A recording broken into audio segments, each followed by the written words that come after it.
Welcome to this lesson on 2:30 by Yue Fan Thorpe. It's an interesting poem, this one. It's like really relatable when you're at school, I feel. I don't think that I personally was the type of kid that is expressed in the poem as kind of a different sort of child, like shy and awkward, rather than misbehaving and not really understanding why. But I know loads of people that were like that, and a lot of people that were my friends were like that. And I think most of us can relate to this kind of person, whether we're that person ourselves or whether we just know them. But I totally agree with the messages of this poem. I think it's a really interesting one for teachers to teach as much as it is for students to study. So it's kind of good for me as well, and other ones. Not that I'm ever like this teacher, I would hope. But yeah, it just kind of keeps you in check, makes you realize the wider implications of what you're doing if you discipline someone, or if you how you teach and how much that affects and impacts someone's long-term future. Because it is a very serious job, teaching, I think, as well as being fun. It makes a big difference to people's lives if you can teach them well, and it actually makes a big difference if you don't teach them well as well. So yeah, with that in mind, first thing I want you to do is just read the poem, read it aloud, pause me, and I've put a link, if you've got access to the Scribbly page, I've put a link to the full poem there for you, which is actually full of its own annotations as well, so feel free to read those as extra if you want more work on this poem at the end as well.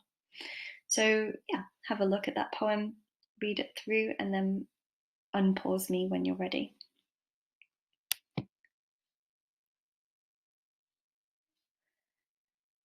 So we're going to jump into the vocab now. The vocab in this poem is actually pretty straightforward, and there's a reason for that, so we'll come to that in a minute. But the only things I thought that might be a bit confusing are these little compound words, or compound phrases, you can call them. I just call them compound words. I'm not sure if that's the official grammatical term. It feels like it's a compound word to me. But yeah, time you were off time, time fors, that kind of thing. Those compressed pieces of language.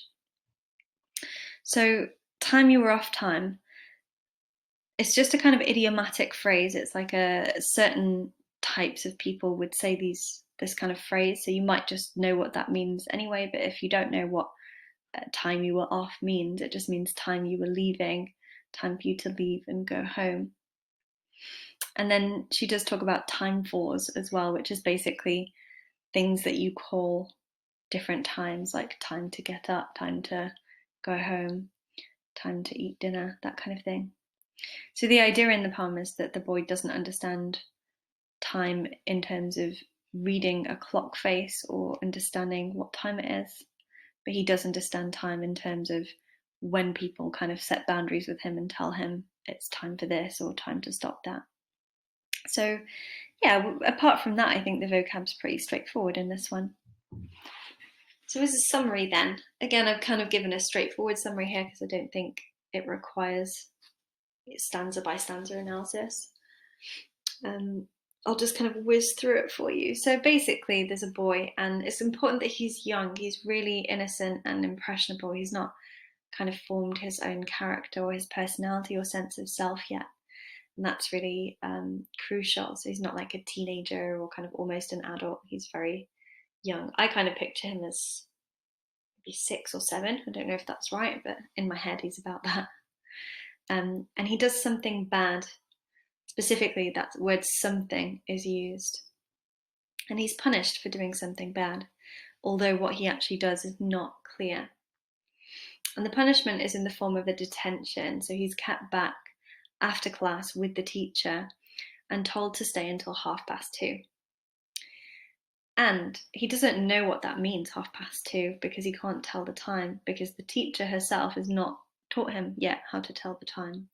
So he just kind of waits around until finally she notices and lets him go. The final line is maybe the most complex line, I think, in this poem, and I did think for a while about like how do we interpret this? What can it mean? And I feel like it's got two ways we're supposed to take it, maybe even more. But the two ones that I was stuck between was either because it says and knew he'd escaped forever. Either he knows that the teacher feels guilty because she's not taught him time. So he's not going to, be in detention again because she feels bad about it. So he's escaped detention, he's escaped punishment. Or he kind of waits out this part of his life. So this is more metaphorical. He kind of just sits and waits at, through the part of life where everyone tells him what to do, but they don't teach him properly, and they kind of tell him he's bad, but they don't explain why, until he's older and he's more free from that environment and he no longer has to go through judgment of teachers and family. So you can interpret it however you want. It's actually good to find multiple interpretations and deal with those in essays. So don't just pick one side. Feel free to use both of those sides in an essay and then say which one you think is stronger.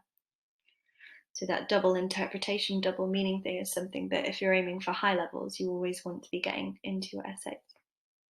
I'm always saying that as well. So if you see me say that somewhere else, sorry for repeating myself.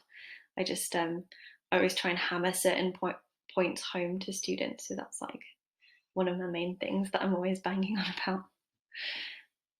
Yeah, so that's the story in a nutshell. In terms of speaker, we have this third person narrator. So they're kind of distanced from the story. They're not the teacher and they're not the child. We can see it as if it's kind of playing out like a film in front of us. But they do use a register, which is their language choice. They use a childish, simplistic register. And partly this is, I think, to slightly make us empathize more with the boy over the teacher. For me, at least, it feels like the teacher is the one that's wrong, not the boy. Even though we're told that the boy does things that are wrong, we can clearly realize it's not his fault that he's done them. So that childish register enables us to see it more from the boy's perspective and empathize and position ourselves closer to that boy and further away from the teacher. And also it captures this kind of fairy tale essence that I feel the story has. So I feel like it's very modern, it's not kind of magical in any way, but it seems to have elements of a fairy tale. Another element is archetypal characterization, which is a mouthful, but it's a very impressive technique if you can actually manage to spell it and use it properly. Basically, it just means that we have stock characters, like standard characters, like boy, teacher. They don't have names. We don't know about them in detail. They could almost be anyone, any boy or any teacher. So I think that this is deliberately vague. It's deliberately not very well detailed because it helps us apply that to our own situations. So when I'm reading through this poem, I think of people I know that have been in that position of the boy, which a lot of my friends at school were like I say. And my brother actually was totally like this too. So it makes me think of my brother. And it makes me think of teachers I had too that were like this teacher that loved giving discipline but didn't really get the wider context of what that was, like why to discipline. I actually got in detention at school a couple of times, and the both times I got detention, it was just so pointless. It was like the worst because I'm obviously I like learning stuff. I like doing my homework and being studious. That's part of my character as a teacher now, and that's always been how I was even at school. I really loved learning. So I'm not the kind of person who would just like cause a mess for no reason. But yeah, even I had a couple of detentions, so I know how it feels. And yeah, I would say both of the reasons for those detentions were completely pointless, and I didn't learn anything, and it didn't improve me at all. And it didn't make me good because I already didn't misbehave. So yeah, it's kind of questioning those fundamentals of the teaching system and of the system of discipline, and going a bit deeper into why why do these mechanisms exist and how can they be used positively, because I think that you could use it in a positive sense, this kind of discipline, and I do think that younger children need discipline in a certain way to sort of grow their character, but in other ways I think that it's just completely there's a lot of pointlessness or negative association with that kind of discipline too. So the stock characters, the archetypal characterization, it helps you think about your own situation and how you relate to these characters and that type of context of detention or discipline. And it makes it more like a fairy tale as well, because fairy tales contain these kind of like almost not real characters. So, a couple of language points then. Oh, I've not actually done very many language points, so I'm gonna just actually pause a second and give you a few more. Sorry, when I was reading through this, I was like, yeah, I've done loads of points. And I, for some reason, didn't notice this. Yeah, I'll just pause a sec. Yeah, so I've just added a couple there just to kind of extend the language points. As always with language form and structure, it's not about how many ideas you have, it's about what your question is and what techniques actually support that question and support your point. So there's always more that you can say than I ever give you in a lesson. It's just to kind of give you a flavor of how you analyze and the kind of messages, and give you some key ideas to play around with for your essays. So with that in mind, we'll just have a look at a few of these language features then. So the first one is compound words, and I have kind of talked about this already, but yeah, we have this idea that he isn't taught or encouraged to partake in challenging activities. So these compound words, they sort of give us insight into his daily routine, and I think this is really crucial because the times that he knows might be different from times that we know in our day. Like I have reading time if I've got like an hour free, I'll pick up a book I really enjoy and try and make myself read it. Because for years I was studying and learning and teaching so much, I actually just read all my course books, which I had to use for work, which I loved. But I felt like I kind of lost control over, what I actually wanted to read versus what I had to read. So I've incorporated that into my day, where I have time to walk my dog's time, or time to cook lunch, that kind of thing. So this boy, he has getting up, need to leave the place, watching TV, kiss grandmother goodbye. He has these kind of times in his day, but he doesn't have like playing with friends or reading or homework or family time. So there's some things that are missing in his home life that could then obviously translate to why he's misbehaving, especially because he doesn't seem like he's a bad person at all himself, and he doesn't even enjoy being bad. He just doesn't know the difference between right and wrong.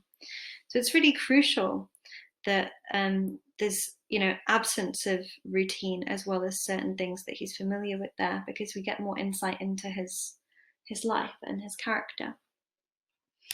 I've also kind of analysed that here, so feel free to look at that in a bit more detail when I go into the asyndetic listing. So asyndetic listing is where you list a load of stuff without any conjunctions in between, so there's no ands or but, just like literally a list separated by commas. So it creates kind of a compression feeling, like it's already too much for him to deal with, these amounts of times that he has to get used to, never mind having to then learn all these different hours and seconds and minutes.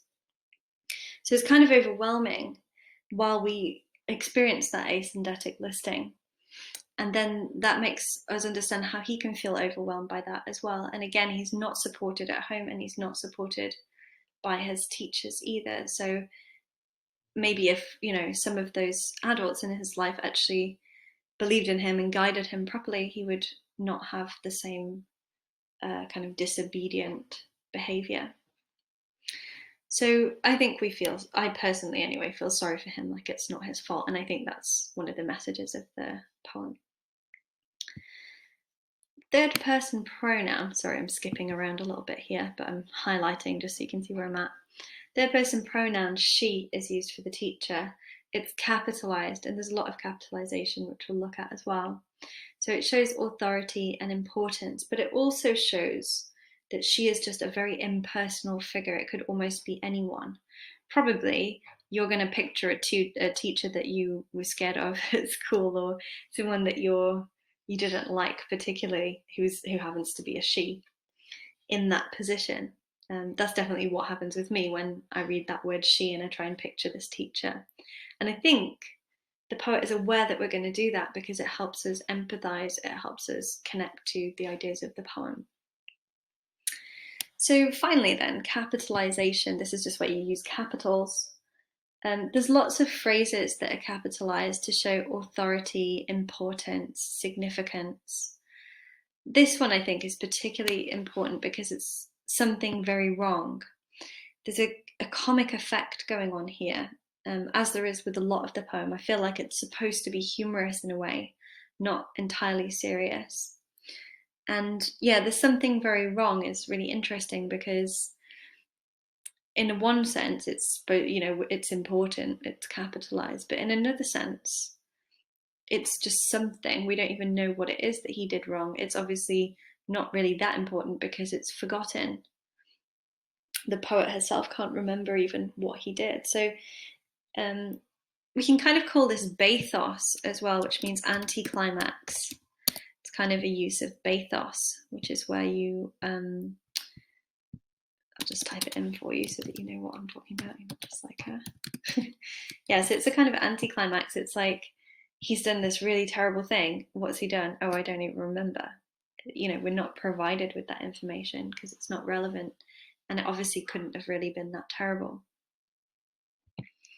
So yeah, that's a few language points for you to play around with there. We're going to just jump into form and structure.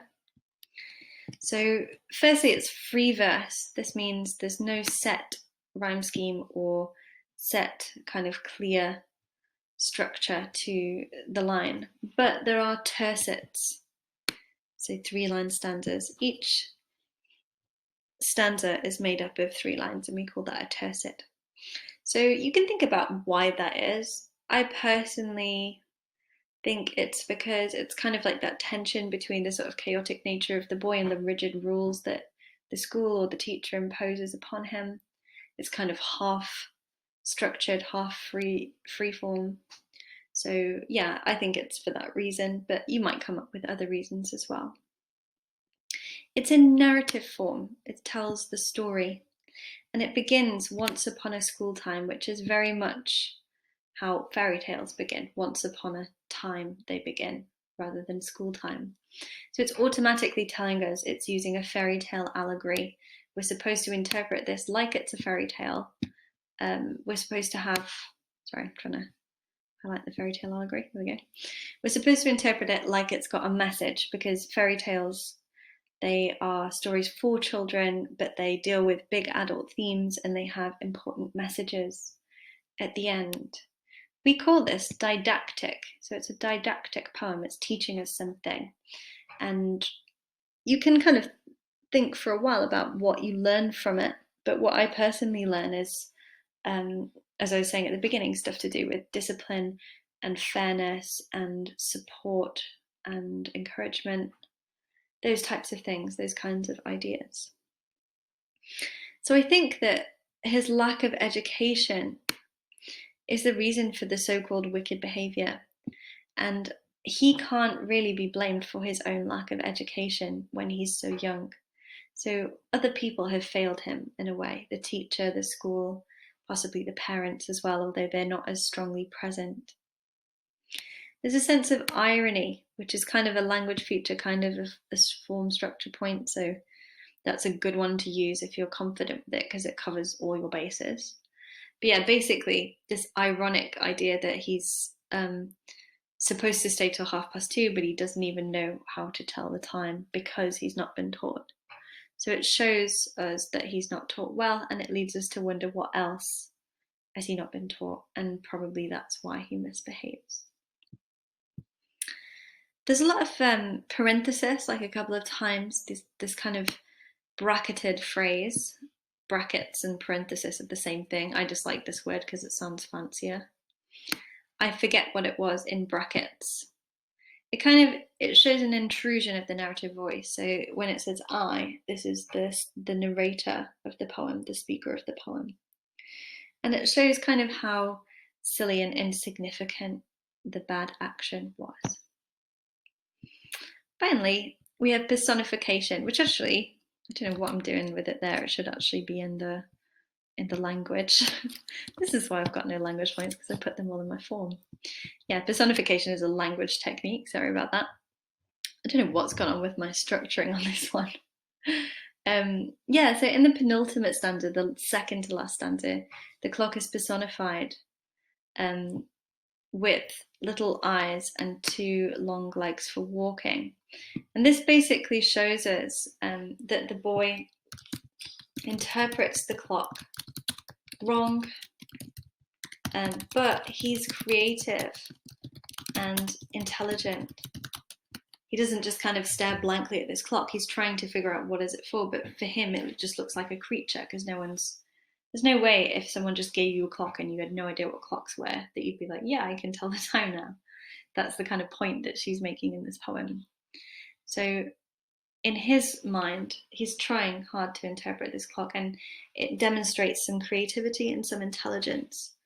So it's not that he's not capable of learning, it, again, that he's not been taught. So hopefully those techniques are useful for you. We're going to just finish with like a little bit of attitudes and context, and then I'll give you some themes as an extension on this one, just to kind of keep going and figure out some more of your own opinions and kind of connections to the poem.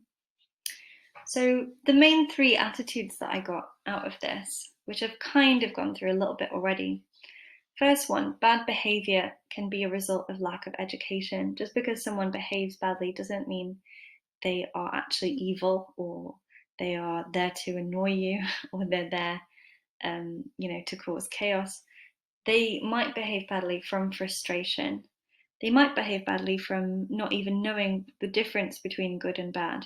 So this boy's not even acting out because he's annoyed. He just genuinely doesn't know what the difference is, and he's scared of being wicked. So it's kind of frustrating and upsetting for him, and also for us, that he just feels upset and stressed, especially at such a young age, because he doesn't know the difference between right and wrong, and he keeps getting told he's wrong. I think there's this really important message that parents and teachers should support and encourage children first, and then give discipline after, because there's no point having a go at someone for breaking a rule if they don't know what that rule is. If they know the rules and they break them and they do it in a kind of challenging way, maybe discipline is justified at that point, because they do need to learn that there are rules in the world that we have to follow, like you have to take your exams, which is probably why you're here, kind of thing. So there are rules, we have to follow them, but if you don't know them, how can you break them? You know what I mean? So I think that's the main central idea that she's exploring in this poem. It's kind of abstract. It's sort of like just kind of random what he's done. And so that makes the detention pointless. So I think the final one is, depending on how you interpret that last line, but I think it's there in that final section, the idea that maturity allows you to escape anything that you've gone through that's bad in your education or your upbringing, which is a really positive and really, I feel, a really important message.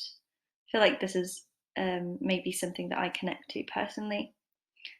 And probably why I became a teacher, one of the reasons at least, although I'm not like a normal teacher. I think it's important to know that there's a point in your life where you're like responsible for yourself. And if you've not been taught well at school, just teach yourself, which is obviously the point of these Scribbly courses, but it's more relevant for life as well, that you can, anything that you didn't get taught, you can fill that gap with your own kind of positive motivation. And anything negative that you experienced, you can escape as you become older. So you always have that to look forward to if you don't have a great start in life. And if you do have a great start in life, totally appreciate that and be really grateful for that, because obviously not everyone does. And, with support, everything is a lot easier, and it makes things kind of a lot clearer and sort of safer for you as you grow older. So either way, appreciate the idea of maturity and growing old. So with the context, there's a few kind of weird things here. The first thing is, I cannot find anywhere on the whole of the internet when this poem was published. So if you know, please message me. I will be so grateful if someone can tell me when this was published, because I can't find it. But I did find a lot about the general wider context. So firstly, Van Thorpe is like quite a famous poet. I studied her at GCSE as well, different poem, but I remember really liking it. It was about London. and I can't quite remember loads about it, but I did write an essay on it. It was kind of an interesting poem about how we see London. So yeah, she's quite sort of on a lot of syllabuses. People studied her for quite a number of years. She was an English poet. She was born in Kent, and she only passed away recently, actually after I took my GCSEs. So when I was studying her, she was still alive, which is kind of weird. She went to Oxford University. She studied English there, and then she taught at Cheltenham Ladies' College, which is quite a well-respected public school. Public school means private in England if you're not from England and you don't know what those are. So a school that you pay for that costs quite a lot per year. Two of my friends at university went to Cheltenham Ladies' College, so yeah, I have direct experience with that one. It's meant to be a really good one, as far as they liked it anyway. One of them didn't like it as much and she kind of rejected it a bit, but yeah, the education standard is really good there, and the other one loved it and she took a lot from it. So yeah, she was there for quite a number of years. She was head of English there, so she was quite in charge of the English department, but she decided in her midlife, I don't know what the word is, kind of middle-aged sort of time, she decided that she wanted a change of career and she wanted to do something, I think, less stressful and less difficult. So she just became a receptionist at a hospital, a neurological hospital, which is to do with the brain, basically. So she was really interested in psychology, and later writing of hers turns more to this subject.